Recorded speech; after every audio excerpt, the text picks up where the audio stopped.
Hello everyone, welcome to SJ Archala. तो आज की इस वीडियो में हम बीए ऑनर्स इकोनॉमिक्स के सेकेंड सेमेस्टर का क्वेश्चन पेपर डिस्कस करने वाले हैं।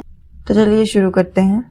तो फर्स्ट क्वेश्चन पेपर है हमारे पास इंडियन इकोनॉमी का। तो सबसे पहले हम फर्स्ट यूनिट में देखते हैं। फर्स्ट क्वेश्चन है हमारे पास, explain the main features of Indian economy. Is India still an underdeveloped economy?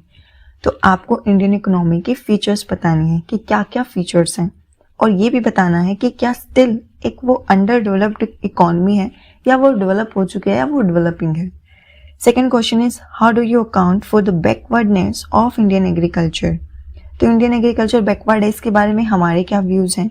What measures would you suggest for its improvement? और इसे इम्प्रूव करने के लिए आप क्या क्या सजेशन देना चाहेंगे। Next is unit number 2, explain the steps taken by the government to solve the problems of industrial development in India. तो इसमें आपको सारे स्टेप्स बताने क्या क्या इनिशिएटिव सरकार की तरफ से लिए गए हैं ताकि इंडस्ट्रियल जो सेक्टर है वो डेवलप हो सके।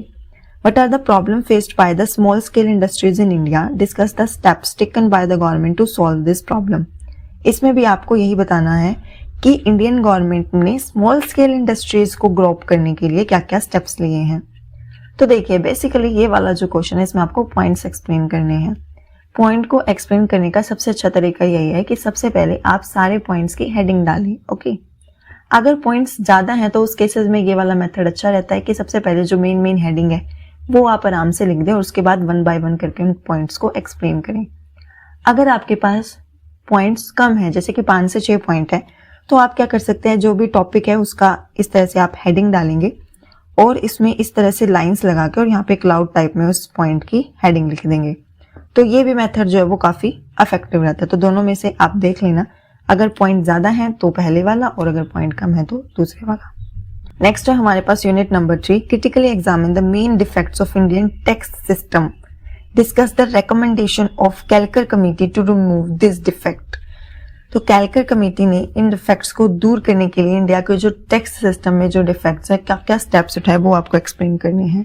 Next we have discuss the central state financial relationship with the reference to recent recommendations of latest finance commission. तो देखिए, इंडियन इकोनॉमी में आपको करंट का थोड़ा बहुत डेटा या फिगर्स जो है वो याद रखनी होती है।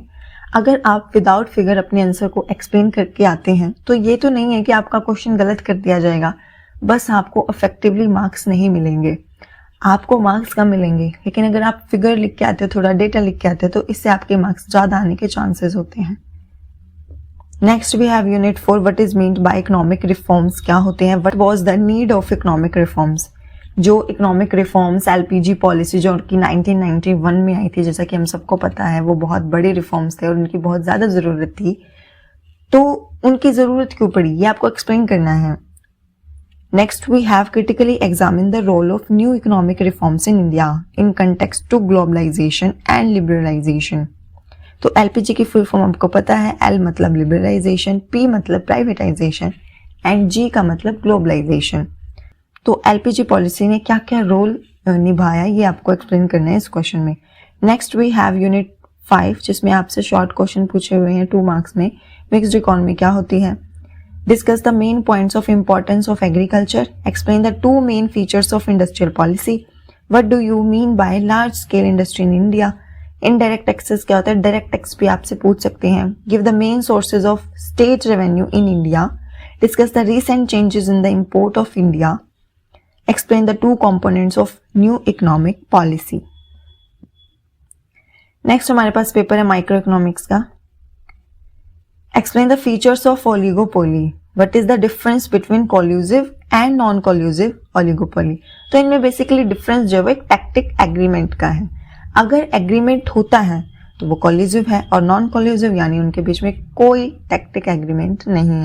Next we have define oligopoly. Explain the Cournot model of duopoly. Oligopoly के काफी मॉडल्स हैं और सारे बहुत इंपॉर्टेंट है। बर्ट्रैंड का मॉडल है, एजवर्थ मॉडल है, इस तरह से क्रूनो का मॉडल है, फिर जाके चैम्बरलेन का भी मॉडल है। तो सारे ही मॉडल बहुत ज्यादा इंपॉर्टेंट है। फिर किंग डिमांड कर्व भी हम इसमें पढ़ते हैं।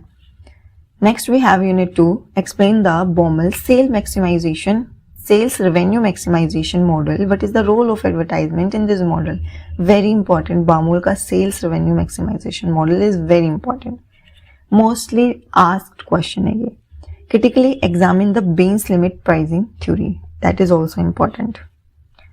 Features of perfect competition 12th से पढ़कर आ रहे हैं आप ये. How are wages determined under it? Critically explain the wage determination under trade unions. Unit 4 Pareto optimum क्या होता है? Explain the various conditions of Pareto optimum.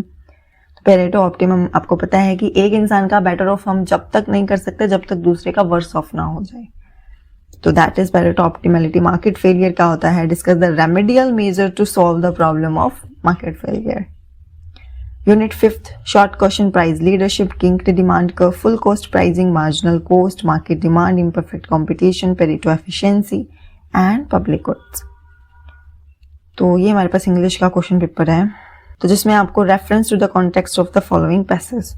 तो पैसेज आपको दिया हुआ है तो ये आप पैसेज रीड कर लेना एंड दिस इज ऑल. उसके बाद ये और का ऑप्शन यानी या तो आप ऊपर वाला कर सकते हैं या फिर ये वाला पैसेज है. देन इसका बी पार्ट ये है. उसके बाद फिर और है.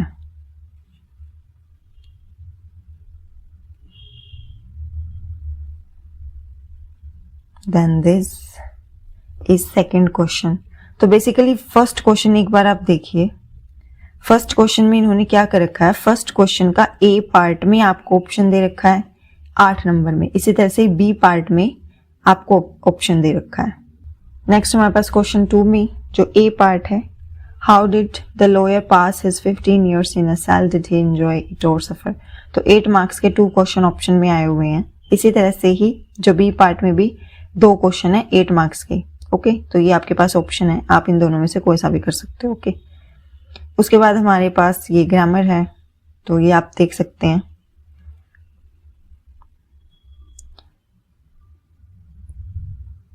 वन वर्ड सब्स्टिट्यूशन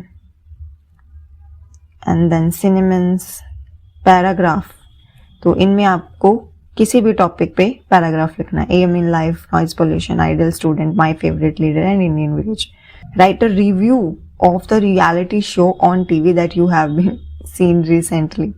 तो टीवी शो पे आपको अपना रिव्यू लिखना है 8 मार्क्स में जो आपने देखा है रिसेंटली. 5th क्वेश्चन में है draft resume for the post of general manager in a software company apex enterprise private limited highlighting your ability as a general manager. तो आपको अपना एक तरह से रिज्यूम तैयार करके लिखना है. नेक्स्ट में आपको ईमेल लिखना है एडिटर को the Hindustan times highlighting the uses and abuse of social networking. Next question paper है हमारे पास मैथमेटिक्स का. तो ये हमसे इंटीग्रेशन का क्वेश्चन पूछे हुए हैं दोनों 2 मार्क्स के शॉर्ट क्वेश्चन है. उसके बाद इसमें आपको डिग्री और ऑर्डर बताना है. फिर उसके बाद आपको वेरीफाई करना है इस इक्वेशन को. नेक्स्ट हमारे पास u1 एंड un दे रखा है इस तरह से. इसको प्रूव करना. Write down the equations which describe the sequence of this. Linear programming क्या होता है, लिमिटेशन क्या है ग्राफिकल मेथड की. आपको इवेल्युएट करना है इन यानी इसमें आपको इंटीग्रेशन ही करना है log x के स्क्वायर का. मोनोपोली में क्वांटिटी सोल्ड और मार्केट प्राइस जो है वो डिटरमाइन होते हैं डिमांड फंक्शन से. अगर demand function for a profit maximising monopolist का ये दे रखा है, मार्जिनल कॉस्ट आपको ये दे रखी है, तो आपको कंज्यूमर सरप्लस निकालना है. देखिए कंज्यूमर सरप्लस और प्रोड्यूसर सरप्लस ऐसे टॉपिक हैं जिनमें से आपको क्वेश्चन हमेशा ही पूछा जाता है. ये मोस्ट रिपीटेटिंग क्वेश्चन आप मान सकते हो और इन दोनों को आपको अच्छे से तैयार करना है. उसके बाद आपको इंटीग्रेट करना है इसको. देन मार्जिनल रेवेन्यू फंक्शन आपको ये दे रखा है. Show that the average revenue function is this. तो ये आपको शो करके दिखाना है पूरा सॉल्व करके. वेरीफाई करना है इस इक्वेशन को. Is the solution of this equation. Verification करना है. बी में solve the differential equation. This demand और सप्लाई फंक्शंस जो हैं वो आपको ये दे रखे हैं. Let the rate of change of prices proportional to excess demand so that this. Show करना है कि अगर t 0 हो और p इक्वल टू p0 हो तो सोल्यूशन ये होगा. इसके प्रूफ करना आपको. Next is solve this equation. Unit number 3. तो ये आपको डिफरेंस इक्वेशन से क्वेश्चन आया है, ये आप रीड कर लेना. नेक्स्ट है हमारे पास in an economy with an investment function ये दे रखा है, कंजम्पशन फंक्शन ये दे रखा है, consider the stability of a system कि इसका यहाँ पे स्टेबिलिटी होगी। ये हमारे डिफरेंस इक्वेशन दे रखे हैं, ये आपको सॉल्व करनी है। Then LPP linear programming problem आ जाती है, ये आपको ग्राफ बना के इस प्रॉब्लम को सॉल्व करना है। मैक्सिमाइज करना पूछा है तो मैक्सिमाइज करके दिखाना है, और मिनिमाइज करना है तो मिनिमाइज करके दिखाना है। ड्यूल ऑफ द प्रॉब्लम, तो इसमें मिनिमाइज करके दिखाना है आपको। तो ये हमारे पास ऑप्शन में है, मे बी नहीं, हाँ।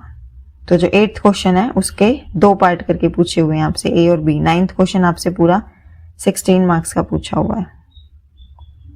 तो इसमें आपको ये वाला मैक्सिमाइज करना है इस इक्वेशन को, इन तीनों को। नेक्स्ट हमारे पास पेपर है society culture and social change का।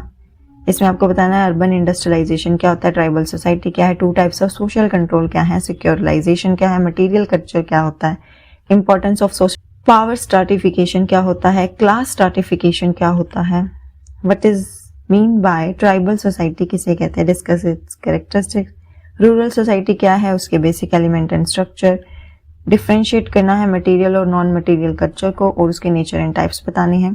डिस्कस करने हैं वेरियस कंसेप्ट ऑफ सोशलाइजेशन और उसके various stages. Unit 3 what is modernization, discuss its impact on Indian society. Secularization क्या होता है और उसकी कैरेक्टरिस्टिक्स क्या हैं। Gender and caste as a form of social stratification, discuss in detail. Define the nature and characteristics of social stratification. तो इस video में सिर्फ इतना ही। आई होप ये वीडियो आपके लिए यूजफुल रहेगी और इससे आपको एस्टिमेशन हो जाएगा अपने क्वेश्चंस का। अगर वीडियो अच्छी लगी हो तो वीडियो को लाइक कर देना और हमारे चैनल एसजे अर्चशाला को सब्सक्राइब करना बिल्कुल मत भूलना। मिलते हैं नेक्स्ट वीडियो में। Till then bye, have a nice day.